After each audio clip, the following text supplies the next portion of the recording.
আসসালামু আলাইকুম গাইস, দেখতে পাচ্ছেন আমার রাজশাহী তানোর মন্ডমালা পাচন্দর 1 নম্বর ওয়ার্ডের আজকে সারা রাতের বৃষ্টিতে এমন অবস্থা। পুকুর থেকে অনেকের মাছ বের হয়ে গেছে। এখানে মাছ ধরাধরির কাজ চলতেছে। এটা হলো পাচন্দর যেই কালভারটি রয়েছে সেইখানের এই অবস্থা। কত যে মাছ বের হয়ে যায়, কত যে ধানের ক্ষতি, সেটা আপনারা ভিডিওতে দেখতে পাচ্ছেন। এত পরিমাণে বৃষ্টি হয়েছে সারা রাত। সুবহানাল্লাহ, আল্লাহ তাআলার নিয়ামত বলবো না, গজব বলবো না, কি বলবো, মানে এত পরিমাণে বৃষ্টি আল্লাহ তাআলা দিয়েছেন যে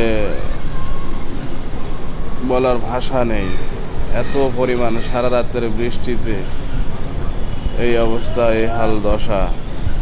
অনেকের পুকুরের মাছ ভেসে বের হয়ে গেছে, যা আপনারা এই যে ভিডিওতে দেখতে পাচ্ছেন। ওই যে ফটিক ভাই কতগুলো মাছ পেয়েছে এক ইয়েতে।